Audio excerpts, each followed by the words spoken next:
and that's the correct translation.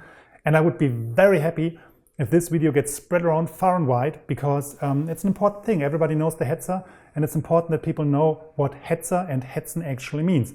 That it's not so glorious than you might think, but it's rather fitting for a sturdy tank destroyer at the end of the war. Welcome to the German Tank Museum.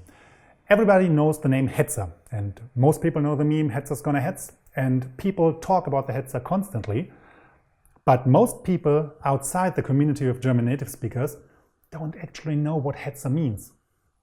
There are some translations out there, but most of them, actually pretty much all of them, are wrong.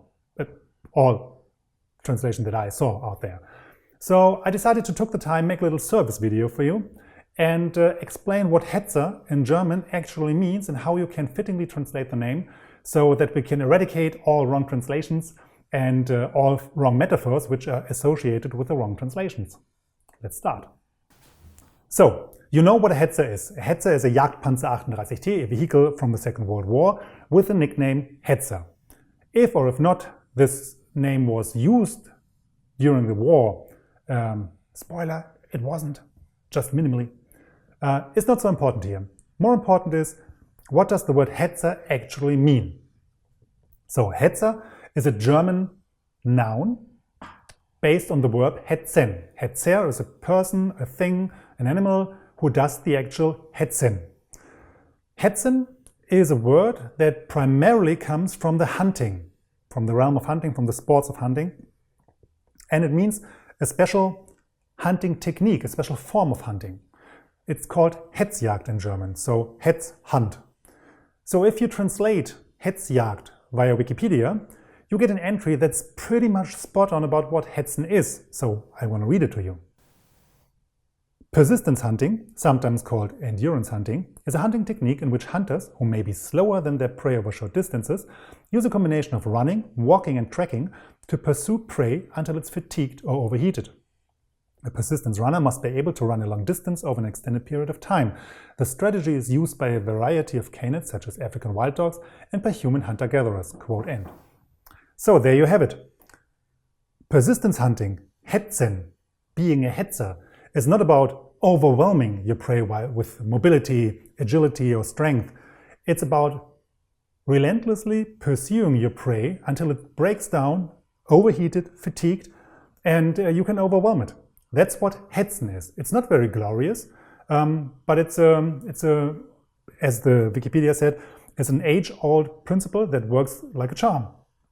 So that is the Hetzer for you. Hetzen meaning this in the truest sense of the word. But in German, hetzen and all words related have additional connotations, which explain why the word got changed in translation, why people sometimes wrongly translate it.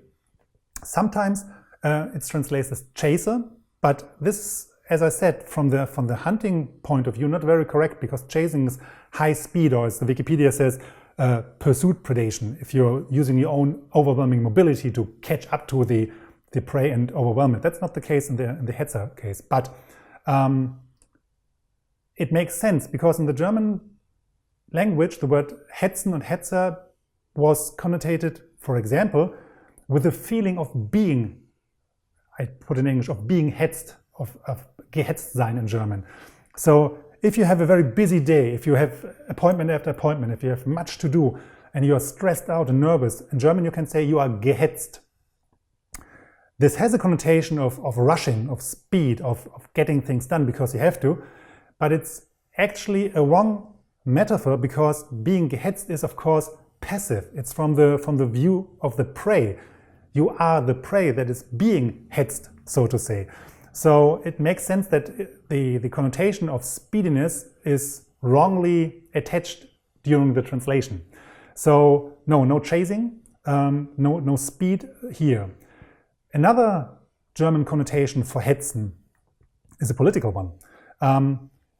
If you rile people up, if you instigate hate, if you work a mob up against something, about something, against somebody, you're doing in German political hetzen. You get them worked up, you get them to do what you want about something.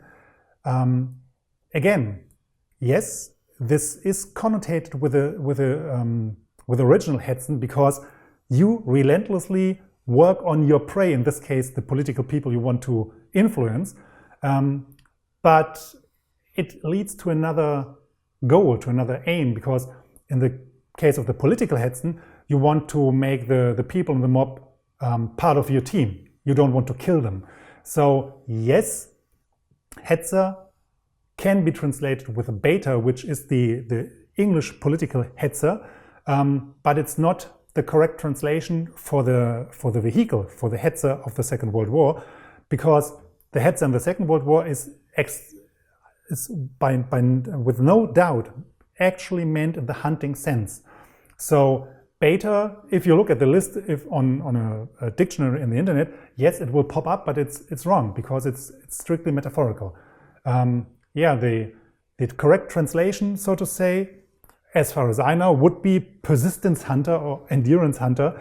Maybe there are huntsmen out there who know a special English word from the English professional hunting vocabulary, how, for example, persistence hunt dogs are called. If there is such a word like Hetzer, I don't know. If there is, please write in the comments. But as of now, I'm gonna leave it here. The important thing for me was to get across that it's not about speed hunting, agility hunting, pursuit predation. It's not about baiting in the political sense. It's just about the persistence hunting. This is the metaphor that's behind the name of the Hetzer, and that's the correct translation. And I would be very happy if this video gets spread around far and wide, because it's an important thing. Everybody knows the Hetzer, and it's important that people know what Hetzer and hetzen actually means. That it's not so glorious than you might think, but it's rather fitting for a sturdy tank destroyer at the end of the war. Thank you very much.